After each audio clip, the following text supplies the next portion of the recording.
Уважаемые дамы и господа, дорогие друзья, Dear ladies and gentlemen, dear friends, welcome you in St Petersburg at the meeting of heads of state and government of the G20. This year we are celebrating the 5th anniversary of the G20 summit, and that's why we are entitled to sum up what has been achieved and what is to be done. First of all, we managed to consolidate the efforts of the global leading economies. Through joint efforts, we managed to mitigate the most acute manifestations of the crisis. We've managed to create an environment conducive to the prevention of future crises. Let me remind you that a year ago, in Las Camas, we were speaking about the establishment of a so-called anti-crisis firewall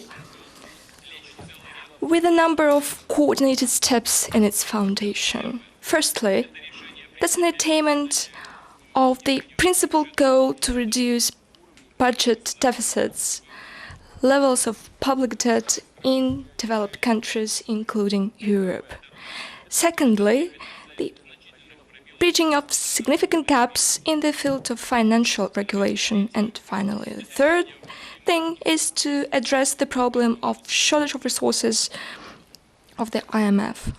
On the whole, the G20 has presented its capability to address very delicate issues. Thanks to the measures taken, the situation has drastically improved. Today, the most pressing issues have been addressed or under control. However, it's too early to indulge in complacency.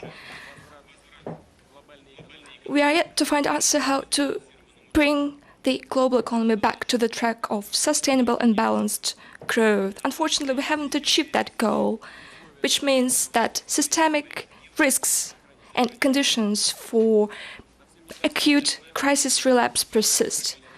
Recently, the IMF has revised the global economic forecasts downwards up to 3.1% for 2013, although a year ago its assessments were around 4%. The US economy is growing, which is very encouraging. However, it is not growing fast enough. For the first time over many years, we see the Japanese economic growth, unfortunately, without guarantees of the stability of this trend. The EU countries have shown only the first signs of the end of recession. In the second quarter, there was a modest growth of 0.3%, and as a whole, for the year, the results will be not that optimistic. Moreover, in recent months, new risks have emerged. At the time, monetary stimulus of quantitative easing undertaken by a number of countries helped maintain growth rates and reduce volatility of the financial markets. However, this policy of giving away free money cannot last forever, and we understand that all perfectly well. That is why our partners start tapering unconventional financial and economic policies, which could have an impact on key global markets and affect economies of other countries. We know that, and we can witness that with our own eyes. What we need is the constant monitoring and forecasting of possible consequences, prompt adoption of additional preventive measures at national and global levels. Let me reiterate that the most important is to ensure basic conditions for the global economic recovery through qualitative development. That's why the problems of promoting economic growth and job creation have become the central theme of the Russia's presidency in G20. Today, we will adopt the St Petersburg Action Plan for Growth and Jobs. I believe we have got all reasons to consider this document as a reasonable balance of interests. It will help strengthen the trust of financial markets towards our plans and intentions, and at the same time, it will encourage the investors to draw their attention to the real economy. The plan is based on fiscal strategies and commitments of the countries to carry out structural reforms. In the heated discussions, we've come to a common understanding to strike an ideal balance between fiscal consolidation and boosting growth. It was a very complicated work, but we would like to thank our experts for the results achieved. It's obvious that in the midterm and long terms, the majority of the developed economies will have to reduce the level of public debts and budget deficits. Nevertheless, the only recovery of the stability of public finances will not be enough to get back on the track of high growth rates. The logics and the developments under the global financial economic crisis have shown clearly that the structural reforms are needed. It's important to focus on fundamental guarantees for sustainable long-term growth and development. That's the logic behind the St. Petersburg Action Plan. It refers to the undertaking of overdue steps on labor market regulation and taxation, on the development of human resources, modernizing infrastructure, and regulating trade, goods markets and commodity markets. Unfortunately, yet the breakthrough results are yet to be achieved because the process of structural reforms is very complex and it is to be developed in the longer term.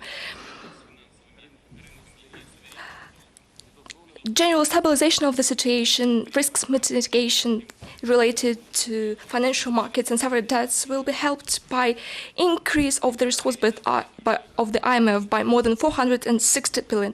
And G20 states have played a key role in this undertaking. Today, we can see that we have fully honored the commitments taken by us in Los Cabos a year ago. The next step will be the reform designed to increasing the weight, quotas and votes of the developing states and emerging economies in the IMF. Unfortunately, we have to state the lack of progress in implementing our decision to complete the 15th quarter review process by January 2014, although this work is in the focus of the attention of the global community. We're held back by the lack of decision on the ratification of arrangements made in 2010. I call on everybody to be prepared to come to balanced compromise in the area of quota distribution, since it will predetermine the efficiency and legitimacy of the IMF and G20. Tangible results have been achieved in the field of financial regulatory reform. This issue has been on the top of our agenda from the very beginning of the global crisis. Let me stress that in 2013, the Financial Stability Board has turned into a full-fledged international organization, which will strengthen its potential in improving financial regulation. Great results have been achieved in the development of our approaches to reforming and partial implementation of the globally agreed reforms in the following areas, which are very important, and I'll take a liberty to name them all. Dear ladies and gentlemen, the first one is Basel III, including the regulatory framework for banks. Secondly, reforms of the over-the-counter derivatives market. Thirdly, measures with respect to systemically important financial institutions. To carry out such complex reforms, we need to strike compromise between the leading global economies. It's obvious that national measures on strengthening financial stability should not result in high regulatory costs, unjustifiably high, particularly for foreign participants of financial markets. The quality of financial regulation hinges directly upon the efficiency of measures to combat tax evasion. That topic has become one of the priorities this year.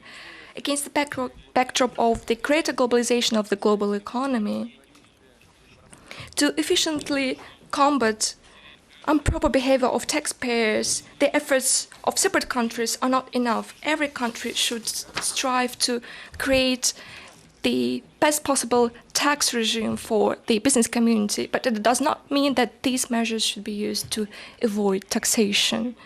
As a result of our meeting, we will plan the joint action plan on combating tax base erosion and profit shifting. It has been prepared together with the OECD. And I would like to thank our colleagues for this work. Without them, we couldn't have achieved such results. The plan implies the adoption of steps for greater transparency and improving international agreements in the area of taxation. As an outcome, there will be reduced practice of profit shifting to the offshores and growth of taxes payment in the jurisdictions where these trades and services are produced. Ladies and gentlemen, let's discuss our agenda and discuss trends in the global economy and ways to respond to them. Let's discuss the problems of financial regulation, including the action plan in the area of taxation and reforms of the global financial architecture. Let's agree on the St. Petersburg action plan prepared by the experts. Thank you for your attention. In the beginning of this part of our joint work, I would like to give the floor to Madame Lagarde, which will assess the current state of affairs in the global economy and finances. And I would kindly ask you to push the button on the console equipment so that I could understand who is willing to take a floor and to share their point of view on the current problems. We will work here for around 2 hours. And if everybody who is willing to take the floor fails to do so,